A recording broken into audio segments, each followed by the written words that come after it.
Want to grow on TikTok? Join our agency for support with expert mentoring, stream protection, and audience growth. It's time to level up. Scan the QR code or click the link in the description to join today.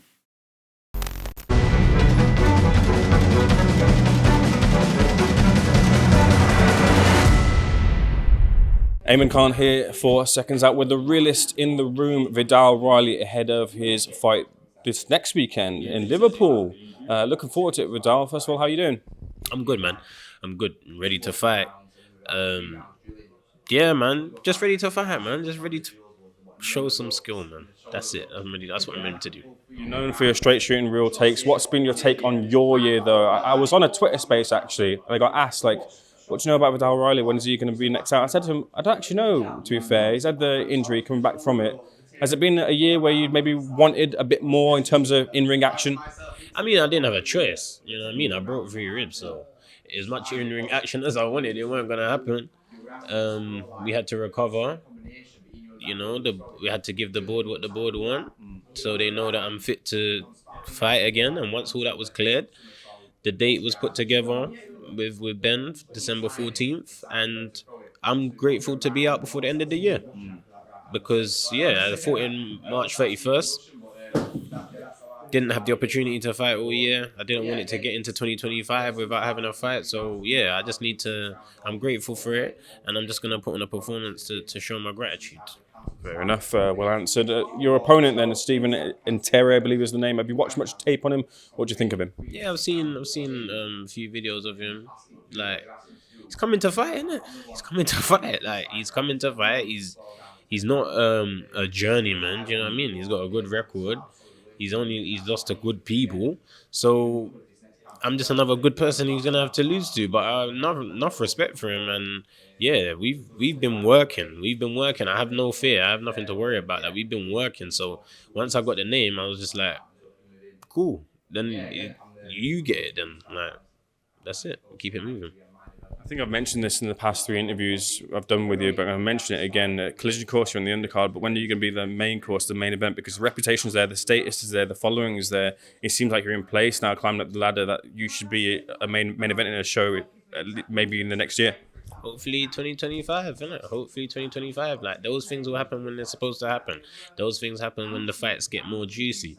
And I'm looking for juicy fights in 2025. So hopefully that means a main event. But again, all of that don't matter, man. As long as it happens when it happens. You know what I mean? It happens when it happens. I'm just focused on fighting the people that are in the way of me conquering what I want to conquer right now.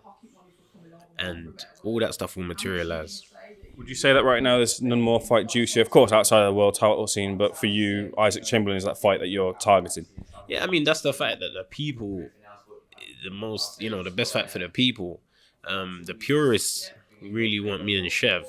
But when you talk a bit more general, people go me and Isaac. So I'm like, if 2025, both of them fights can happen, people will be happy because you're getting catered to what you want to see. So I want to make sure I do what I need to do December 14th and look forward to an exciting competitive year.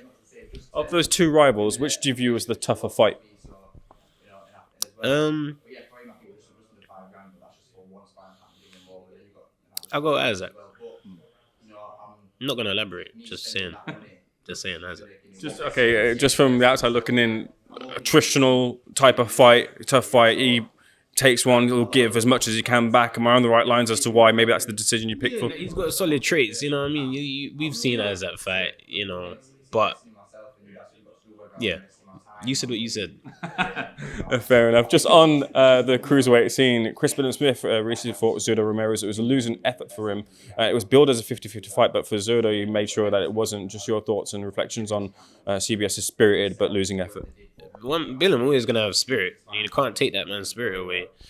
This was just a matter of skill and just correct game plan and then the elements break. He broke some ribs. So me and Chris can talk next time we see each other about that feeling.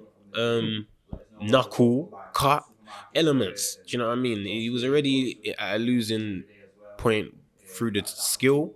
But then once elements start coming in as well, it's a rough night. But he fought it to the end anyway. he's defended his world title. He's not just someone who's won it and lost it. He's won it. He's defended it. He's won the British Commonwealth European. Man, just give him his flowers and let him decide what he wants to do next.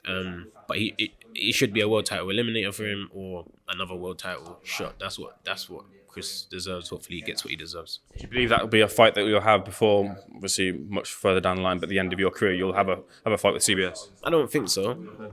Don't know though, innit? Who knows? But I don't think so.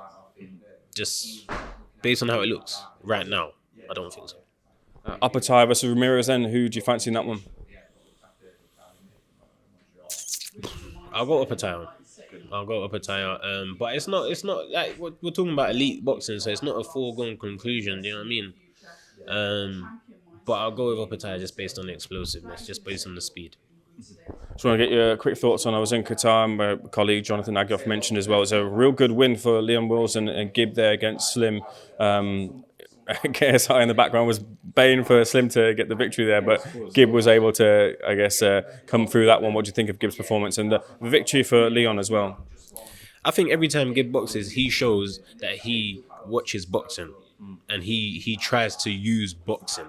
Do you know what I mean? We've seen explosive, we've seen awkward, but you know, there's certain people like Dean the Great, Gib, like they're in the categories where you're seeing that they've studied boxing. They try and box, and Gib boxed, man, and he done exactly what he practiced, and clear victory. Very proud of him. And now I know what he's like, man. He's got the power, so he ain't budging easy. He ain't getting back in unless you know what he says, 7 figures. You mentioned in a previous interview, so I won't ask you again. You said that you wouldn't like to see both Gib and KSI fight, but I asked him at the post-fight press conferences about the possibility of potentially tagging together. Would it bring you some joy to see them tag together? Tagging together would be alright. Yeah, that would be good. That would be a good bit of fun.